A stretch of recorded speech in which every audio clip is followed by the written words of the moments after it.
Check the description for the following discount codes. So this is a bit of an interesting video. I got an email from Yaber or Yaber, however it's pronounced, I have no idea, saying that I want to review their new V10 projector. It is a true 1080p projector, and I thought to myself, do you know what? A cheap projector could actually be a good way to do some big screen sim racing or gaming in general. So I thought, do you know what? Send one over. They're only £229, and I believe I should have a discount code come in as well. That'll be in the description if I do. Now, I didn't have high expectations at all. That was obviously the box, and you get this nice little padded carry case that it comes in as well. Yeah, my expectations were not high. You know, you get a lot of cheap, poorly made stuff on the likes of Amazon, as we all know, that have big claims and usually don't hold up. And whilst this projector does not compare in any way, shape or form to a £1,000 projector, a £2,000 projector or a £5 projector, when I use phrases like really impressed, really good, great colours, blah, blah, blah, blah, I'm talking from a £229 price point. Okay, so just please remember that. It's not going to compare to a £5 projector or a £2 projector. So just please bear that in mind when I do say positive things about it, because overall, I am beyond impressed with this projector. So this is what it looks like in the little carry case there. You've got a little slot to the left for your cables and then Velcro straps for the main device itself, which I'll just get out now and show you. You've got these two like brackets at the bottom. They allow you to mount it upside down on a ceiling as well. If you take the rubber feet out, you can use the screw holes. There isn't any angle adjustment, which is one of the only negatives. In fact, there's probably two negatives about this. One of them is there's no angle adjustment, which means if you want to adjust the angle, you will need to either shim it up, like if you've got it sat on something, put something underneath, or if you're doing it from the ceiling, you're going to have it on some sort of bracket that can articulate perhaps. Now it does have keystone correction, so proper 4-point keystone correction, so it doesn't have to be perfectly like level or even, you know, on its axis that way. So not too much of a problem, I suppose, really. You've got a dial here for adjusting the focus, which works just fine. It's a little bit, it could be smoother, but it works perfectly. Then you've got two HDMI ports on the back, two USB ports, infrared for your remote control, VGA input, headphone output, and there's a speaker here which actually sounds pretty decent. I'm going to say it's about 2.5, 3 inches, but there is a reasonable rubber surround on it, and it moves a reasonable amount. You actually get a little bit of bass, and it's quite clear, and it is loud enough to drown out the fan inside, which is also reasonably loud. So not bad, really. Overall build quality feels okay for 230 quid. Doesn't feel cheap, but doesn't feel premium either. Again, bear in mind, £229, absolutely nothing. You can't buy a half decent TV for £229, let alone something that will project up to, in my testing, 288 inches. I tested this on the side of a building and I was blown away. Again, for the money. Don't go comparing it to £5 projectors. It's not fair. It's cheap. It's cheap, but it's really good, and I've had loads of fun with it. So that's, you know, sort of the hours. Oh, you've got your buttons on the top there to go for all your menus and do all your controls. Here is the little remote that comes with it. You can do everything from here as well. There's a handy little quick rotation button on there, so if you've got it upside down, you can flip the image the other way up, like if you put it on the ceiling, and vice versa. Mine obviously came with the UK power cable, as you would expect. It also comes with a small HDMI cable that I didn't use because I used a longer one, and an AV in. In fact, yes, there's an AV in on the back there as well. So that's everything in there. Oh, and of course, it comes with a fairly comprehensive manual in a variety of different languages. And we also get cleaning cloth, a little screwdriver, and some swabs of some sort in there as well. I haven't opened this up to read what it's actually for, but I'm guessing there's something that may need cleaning in there, perhaps a filter or perhaps the lens itself, who knows. But anyway, the overall package, pretty decent so far. You know, it comes well packed, and it's like the actual appearance and the feel and the performance is all way over and above what I was expecting. Now, spec wise, it is 1080p, 60 hertz, so nothing fancy, but then £229. And there's some quite amusing marketing on the website, which I'm just going to read a very brief amount of before I get into showing you some footage of me using it. It says they've gone for a new, refreshing outer space style design, which makes it unique. And in the email, it was called a Yaber V10 1080p projector with ET appearance. I'm assuming ET for extraterrestrial. So it's a space age design. One of the other, so here's another thing. It's got bidirectional Bluetooth 5.1, so it says here. But in my testing, when I hooked this up to an aptX Bluetooth receiver, it didn't transmit aptX, and there was a good second of delay between what you see out of the projector and the audio coming out of my Bluetooth receiver. So I wouldn't recommend using the Bluetooth functionality to hook it up for audio.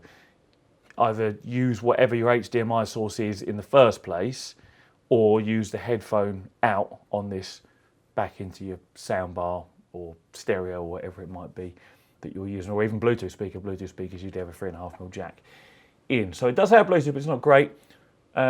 I had no issues connecting with the Bluetooth. The menu systems are really nice to use, and I'll show you that in a minute as well. Dual band 5G, Wi-Fi, large air duct. I mean, it's always good to have large air ducts.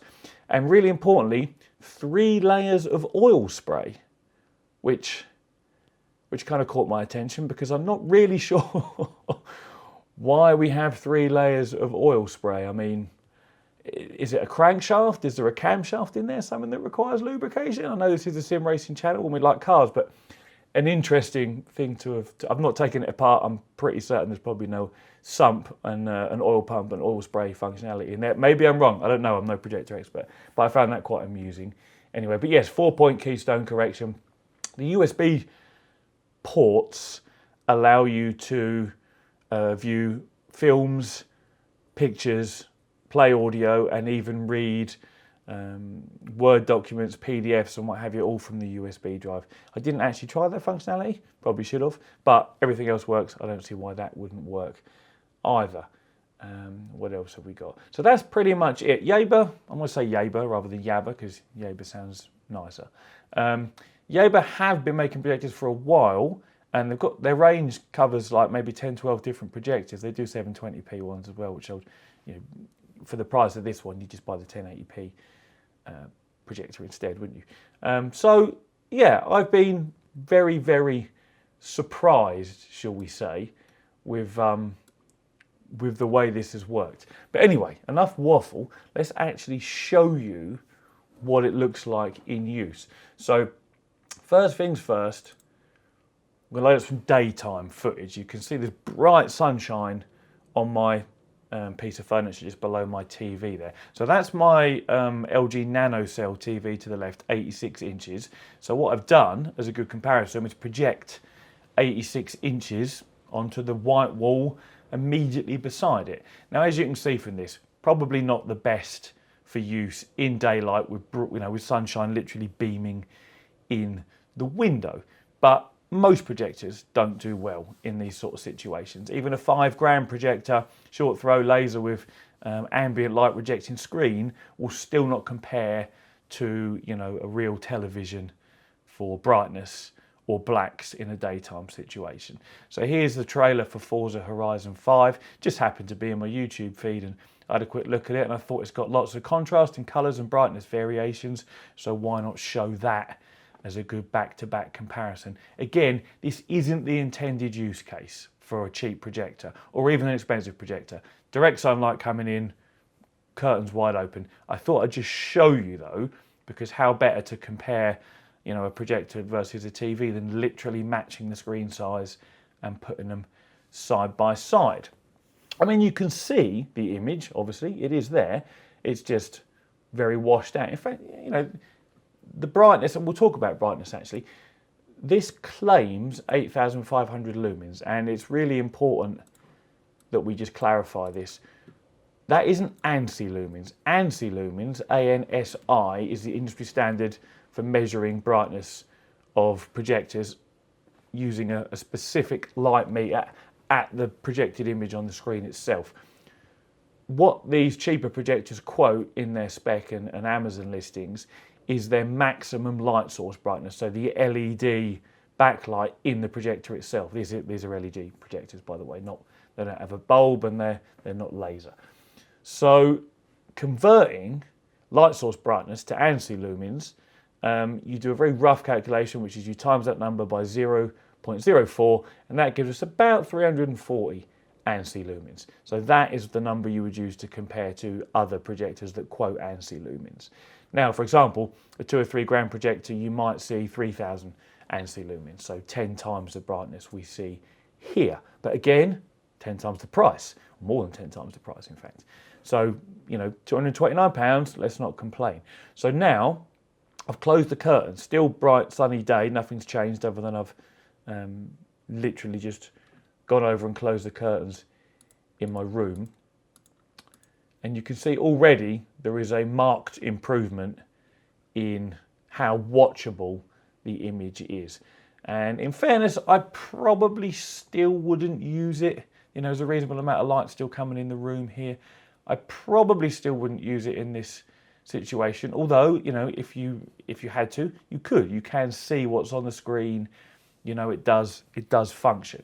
But again, really, this projector works best at night time with very little light, you know, around you, which I'll show you in a minute. So this is at 86 inches, literally matching my TV to the left there. And you know, it looks a bit dull and what have you, but as I say, we're still in daytime. So now let's look at the same Forza trailer, but at night time. So my curtains are closed and it's actually night time. And again, you can see we've gained a little boost in sort of watchability, but not massive.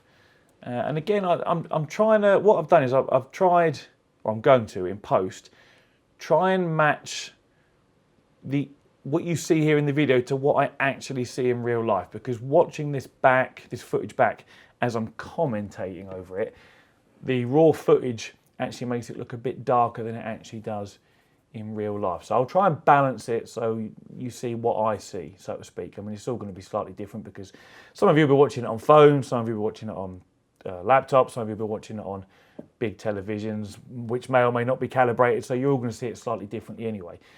But the important thing is, it's actually really usable for the money. The colours are pretty vibrant, the brightness is usable, and that's the main thing. It's acceptable for the price point. As far as clarity goes, you focus like the middle portion of the screen and the edges are noticeably softer where they're ever so slightly out of focus. But again, 229 quid. Let's not complain too much here. So that's Forza, the trailer at night time. The next thing I want to take a look at is, let's look, so that was at 86 inches. Let's look at some Street Fighter 5 footage. This is also about 86 inches, just in a slightly different wall of the same room, and where I was trying it out first. And you'll see here, Street Fighter 5 is a very vibrant and colourful game. And the colours and the vibrancy are actually surprisingly good. You know, this is exactly what it looked like to me. I've actually got a little lamp on down on the floor there. And honestly, I was blown away. Like, if you're a kid and you haven't got room for a 90-inch television in your bedroom, get your parents to buy you a £230 projector and you can play your games, you know, and get them to paint the wall white and you're laughing. If I was a kid and I had a 90-inch image projected on my bedroom wall, I'd be over the moon and the envy of all my mates too. So that looks pretty sweet. What else did we do? Okay, so let's look at Street Fighter again, but this time on a different wall at 150 inches. You can actually see my door in the middle of the wall there and my plant to the left. But the characters in this, you know, are getting toward life size now, a little bit less, I suppose, if you compare it to the door. But this is 150 inches. Like, that was as big as my wall would allow in the house. And it's still vibrant, and it's still plenty bright enough and plenty playable for 230 quid. You know, honestly, totally blown away by this. So that was Street Fighter. What else should we have a quick goosey at? We'll have a quick goosey at the new Matrix film trailer, in case some of you, you know, perhaps want to think what's it like with actual, you know, video rather than computer games. So we'll just put a little snippet of this up, which is a film I'm looking forward to seeing. I must say, I'm a fan of the Matrix films. But, you know, again, it's perfectly watchable for 230 quid. Maybe you're doing a cheap home cinema room. Again, maybe you're a lad and or a girl, and you want, you know, something in your bedroom that's big and you know, sort of way over and above what you could afford to ask your parents for a television. Get them to get you a £230 projector. Works a treat. But yeah, so far so good. I do actually do some sim racing for those of you who are here for the sim racing footage. But yeah, you know, for the money, super impressed. So what did I do next? So this is amusing. Next, I decided to buy a cheap inverter off of Amazon and take it outside to see just how big I could go, because I could only go 150 inches on the wall inside my house. So I bought this cheap inverter. I went outside and just made sure everything worked off of a car battery, and projected it onto the side of Katie's van. So here's a little bit of footage of me just testing everything out outside. Bit of Street Fighter 2 on the side of Katie's little Vauxhall combo that we've just picked up. And again, you know, if you wanted to play on the side of a white van, you definitely can, because it does work and it looks pretty decent. And as far as sort of the light we've got outside here, there was a big floodlight on to the left of me. In fact, you might have seen that briefly in the footage where I panned round to the left. But that worked fine. So that's all. The whole idea all works. I'm like, right, let's go find somewhere really big. So what you're going to see next here, and this was taken on my phone. I forgot to bring my proper camera with me, so the noise in the image is really bad. Ignore that. It's not the projector. It's my phone. We drove around the my local industrial estate, me and my Mrs. Katie, for an hour and a half, finding the biggest white buildings we could. And this is where we ended up. The image you see here is 288 inches. I just got my mate to walk in front of the security light so you can see the size of the wall and the building we're on. That is 288 inches, and we're playing some Need for Speed Underground here. Obviously it's chase cam, blah, blah, blah. But my laptop isn't a gamer laptop, so this is the best I could do as far as running a game. And what a classic game it is too. But again, look at this, 288 inches. And we sat there and we played this for about an hour and a half, me and a few of my mates and Katie. It was an amazing experience. We played some Street Fighter 2 there as well, but I didn't get footage of that. But that is just ridiculous. For a £229 projector, you can project a 288-inch image onto the side of a building, and there was quite a bit of ambient light around. You don't see it in the phone footage, but there is. And we had such a laugh doing that, again using this cheapo inverter, which actually, when I powered it up the next day, promptly blew up. In fact, let me show you some footage of this. Look at these sparks. You can hear the cracks as well, and it promptly stunk. So that was the end of that cheap inverter. But that was just, you know, a phenomenal experience to be able to go and do that. I felt like a kid. I really did. So you see what I mean? For the money, the colours are good, the brightness is good, the unit itself is decent. Everything just seems to work well. So let me quickly show you the menu system. One of the things with cheap sort of Far East designed and produced products is often menu systems are poorly laid out, they're clunky, they're slow, and the English is badly translated. This is not the case with this projector. The menus are very responsive, very quick, cleanly laid out, and work really well. You've got your different casting options, because you've got, see the Wi-Fi connection at the top. In fact, your Wi-Fi connection at the top, USB to the right of that, then Bluetooth, then there's a settings cog as well. So you've got iOS cast, Miracast, you can do pictures, video, music, and then the Office suite, all the things I mentioned earlier from your USB stick. On the left-hand side, you've got your different inputs, AV, VGA, HDMI, 1 and 2. And again, this is all snappy and responsive. So I was impressed with that as well. You can probably tell I'm super impressed with this projector for the money. It's a bit of a joke how usable it actually is for so little money. So we go into the menu here, you've got your Wi-Fi, Bluetooth, keystone correction, projection mode, blah, blah, blah. In the keystone correction menu, digital zoom, so that's if you put the projector like at the back of your room, but it's projecting too big onto the wall or the screen, you can then zoom the image to make it smaller, which I'll just show you here, at least I think I do. Oh no, sorry, this is the this is me playing around with the horizontal. Yes, so you could actually stretch it horizontally and vertically as well if you wanted to change the aspect ratio for some reason. Maybe what you're viewing doesn't fit traditional aspect ratios. I don't know, but you can do it if you want to. Yeah, I think it's where I go into digital zoom. That's me. Let's have a quick look. Oh no, this is where I show you the. Yes, it is where I go into digital zoom. Right. So that it resets your keystone correction if you've done it. So you do your digital zoom first to make it smaller if you need to, because as I say, the projector's further back across the room. And then you would do your keystone correction afterwards, which is really simple to use. You can see we've got a wonky image here.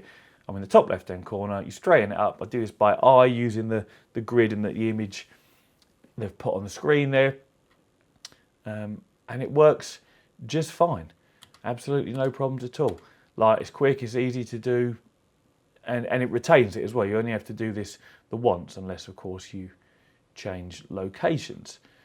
So far, software is good, the interface is good, the picture quality is good, the brightness is good, the colours are good, the focus and sharpness is good, mostly, with a bit of softness around the edges. As far as like looking at like a plain white image, like a Google page, for example, the brightness seems to be reasonably evenly spread across the whole of the image. I'm not seeing like dark patches in one area and brighter patches in another.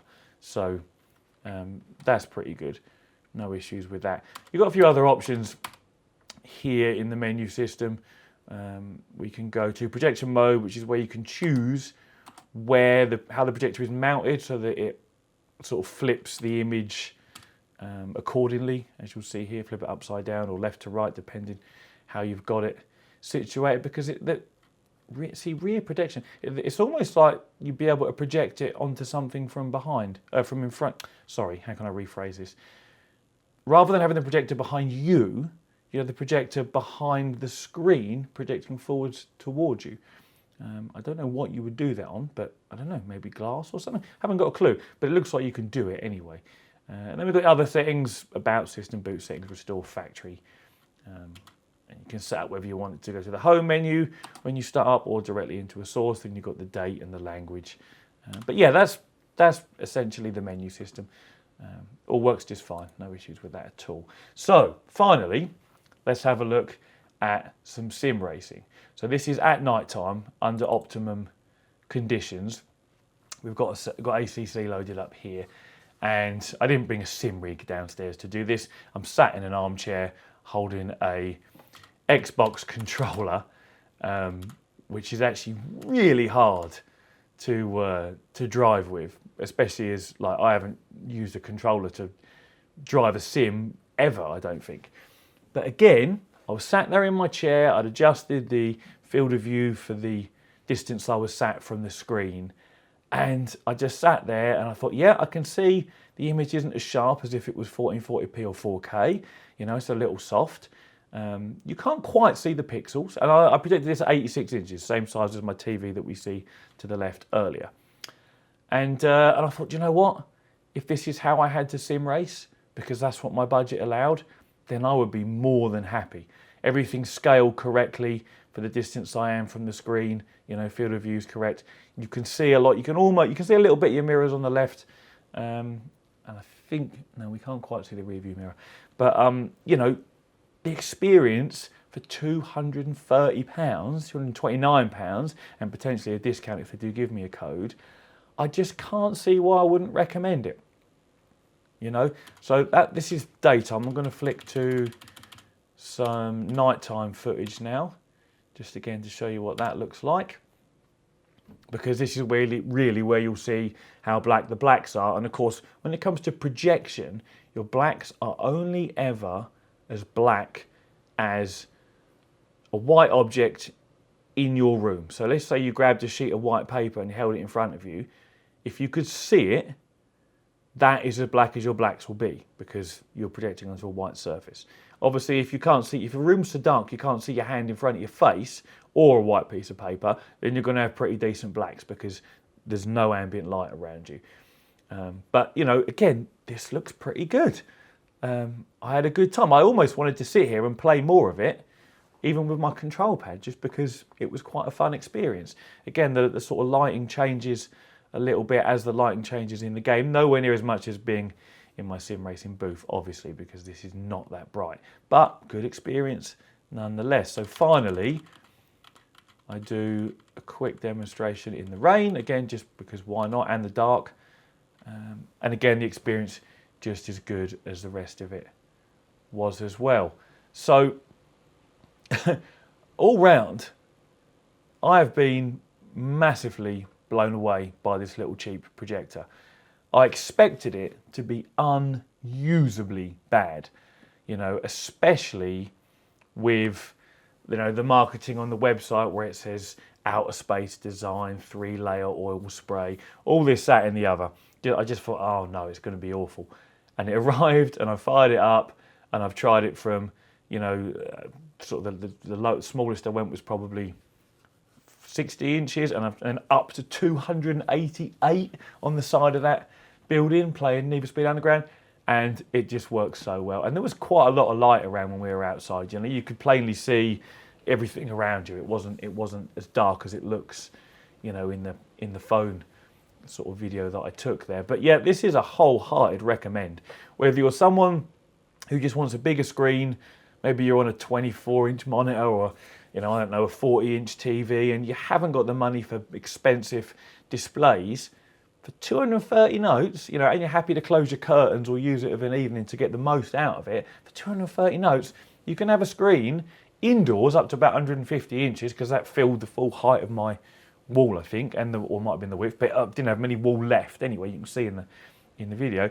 You know, or even just running at 86, like you see in most of my demonstrations here. That is a big display. And like I say, if you're a kid and you got it in your bedroom, plastered on your wall there, like, what could be better?